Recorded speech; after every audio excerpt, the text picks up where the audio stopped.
There are very few shows that capture the uncomfortable feeling of horror and unease like True Detective Season 1. There's a scene in an abandoned oil refinery all along the coast where they're having this drug-induced rave party where it just feels like an alien world as you're walking through it. There's smoke everywhere. Bodies are flailing. All the, what little is left of their humanity seems to have just evaporated into the air as these just seem like almost animals that are just at play here. Everything's going on. This is complete isolated alien world, and you truly have this understanding that anything could happen here. People could disappear forever, and no one would know. People could overdose and die. Someone could be murdered. Someone could be attacked.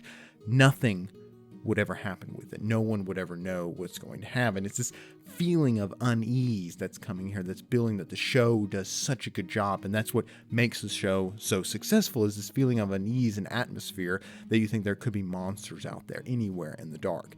And that's what the show does so well, this atmosphere, the aura of fear and darkness, and it continually shows us that we don't truly know what's going on, and that just continually builds into this.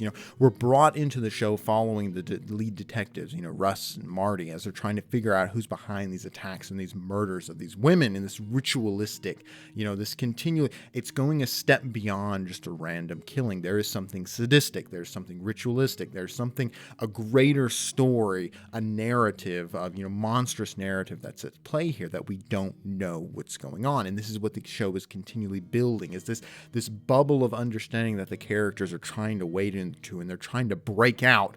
But everywhere around them is this atmosphere. Everybody, you're waiting. You never know who you're talking to. It could be a monster or have something else that's hiding. And it's this new level. It continually builds on this idea that there's some greater evil, some greater narrative, something weird and twisted that seems to go beyond the normal things that we're used to from here. And in this investigation, Russ, meets Reverend Tuttle, this affluent and very well-respected man in the community. And just as you're watching this conversation play out, the alarm bells in your head are just going off continually. This guy screams with all the religious sanctimoniousness, and he's hiding something. He's got to have something. He may not be our guy related to this one, but something is rotten about him. There's just something obviously going on from here, but he's powerful and well connected and rich, and this only builds and adds to this questions and anxiety that we have, because we're trying to figure out who's behind these murders, and if somehow this one guy is connected, this guy who's very, very powerful is connected, it just continually builds the questions keep building, because if he's involved, there's no telling who else is involved. There's this moment where this task force is coming in to take over the case,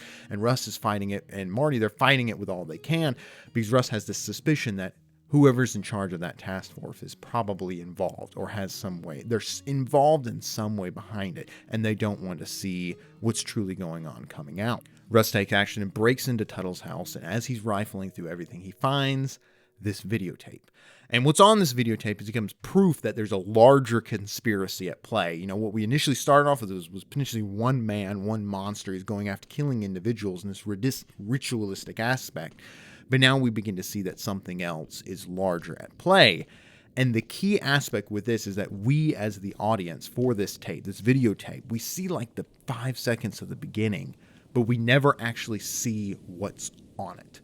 But here's the interesting part. We know that whatever's on there must be truly mind-numbingly horrific. And this is what the show does such a good job with building, is because, again, we never see what's on the tape. We see these men, or presumably men, dressed in costumes and animal masks, who are have this child who's wrapped up with these antlers, and this animal is pagan way. So we know it's similar to what's connected to the murders in the beginning, but we don't know what's going on. And what it does is this just continually builds this undefined feeling of horror, because as the audience, we're constantly in the dark, even more so to some degree than the characters. And so what we're left doing is imagining what could possibly be on the tape, because what we do is there's several scenes where they show other characters watching this tape where this horrific act is taking place, and our minds begin to add bits and pieces. It begins to fill in and start explaining this thing of what could explain all of this, what could explain anything that is this horrible. And what it does is it transforms into something almost greater, because it's never defined. There is no limitation to it from here.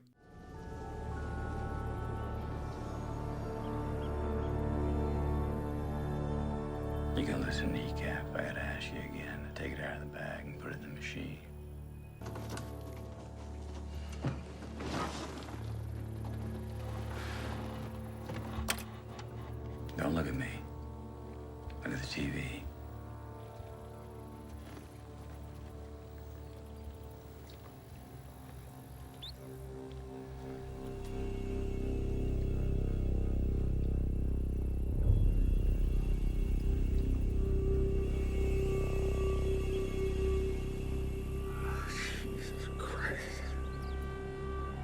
you showing me this?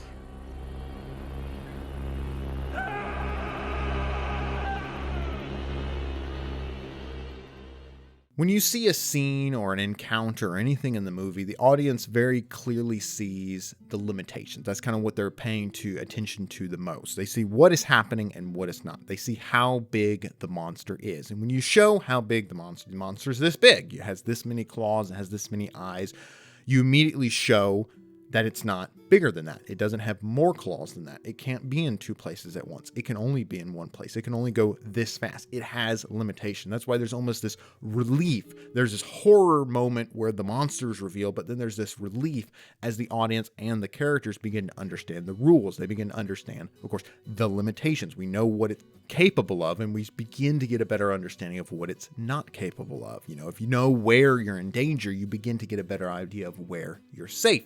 This is why a lot of horror movies are about discovering the rules of the monster. In Signs, the aliens are weak to water.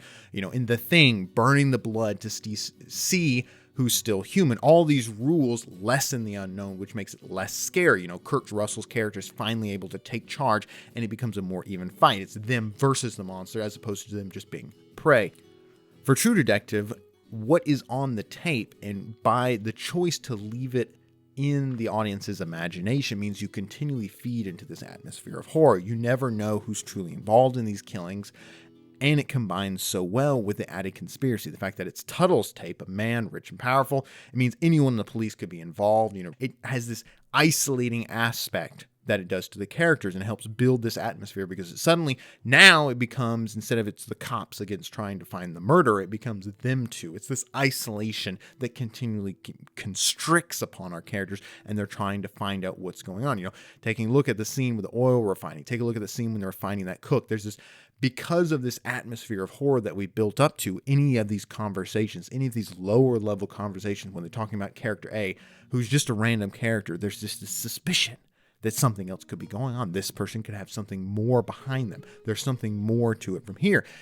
And it's interesting because in these two scenes where you're watching the tapes be watched by other people, nothing really happens, but you're just completely on the edge of your seat trying to figure out what's going on and waiting to see if there's a clue, waiting to see what's going on, and just builds this anxiety because, again, we don't know what's going on. We're kept in the dark. They're trying to keep the story writers keeping us guessing, keeping us engaged, because we're trying to figure it out. And in our mind, we're trying to figure out and parse together all the pieces and come to an understanding of what exactly is coming on and what's caused it. But again, because this whole scene, this horrific scene of what, and this big question of what is on the tapes is unknown, we're constantly trying to fit together these pieces. And what we're doing, though, is because of the reactions of the other characters, we're imagining something without limitation. We're imagining a monster beyond understanding and comprehension, because what we're imagining isn't defined. It has no limitation. So what it is there's a limitless potential in how horrible and how bad it could be, because you don't know. This is the unknown. And what it does is it continually keeping the audience on the wrong foot. We're trying to figure out what's going on. And this is what it allows you to do. It allows you to create this show that's so dark and so grim, yet there's really not that much on-screen violence. There's some horrific imagery. You can understand when you see these bodies and find these things. You can connect the pieces of what's going on. But there's really not that much on-screen violence. Compare it with something like Tarantino's film Django Unchained, or Inglourious Bastards, or Saving Private Ryan, or I even watched Jack Reacher. You see some of the violence in these scenes, and it's horrific. There's torture scenes. There's people nailed up onto walls. There's people who are chained. There's people who are abused. There's all of this stuff going on. And True Detective, they find the bodies of the victim. Russ gets in a few fights. He hits the guy with a bucket. There's a gunfight in the projects, which is an amazing scene. There's nudity. There's this stuff that you can tell it's definitely beyond your typical PG-13. But in terms of how dark and oppressive the show feels, there is very little violence, and that's how you know how good it is, because it doesn't need it. It doesn't need this on-screen gore in order to create this feeling of horror and unnerving. What it does is it builds up these characters, so where if you go, okay, if something's going to throw off Marty, and to that degree, you know it has to be bad. If somebody's going to take this sheriff guy, this complete scumbag, and get them to help him out, it must have been so bad. It's basically like the equivalent of torturing him in order to get him to cooperate. That's what this tape is so bad. There's something so dark and evil on this thing that he wants no part of it. So he's even willing to give up information that he wouldn't normally give up from here. And this is what makes the show so good, is because once you have this atmosphere created, it means everything else becomes so much more interesting, and just everything, you're just enraptured into the plot and you want to see it, and you want your heroes to catch the villains. You know, you understand it also elevates it into much more than just a cops versus the murderers. It becomes light and darkness. It becomes good versus evil. And this is, you can see this play out in the show when they're talking about the significance of darkness. Being alone in the darkness doesn't just mean that a specific monster can get you. It means that any number of monster can get you. You remember, the monster under your bed is unseen, which makes it more horrible, all the more unnerving. And that's what makes the show good, because once you look under the bed and see what the monster is, you immediately know what it isn't. You immediately begin to understand what makes you safe, what puts you in danger. And that's what the show does, is it constantly keeps you in the dark and building this so that way you're never fully at ease. You're never fully confident that this person in front of you is who they say they are, that they're not involved, that there's not some latent darkness at play here. And what it does, it means you want to root for the heroes all the more, because it's up to them to bring everything back into light, to beat back the darkness.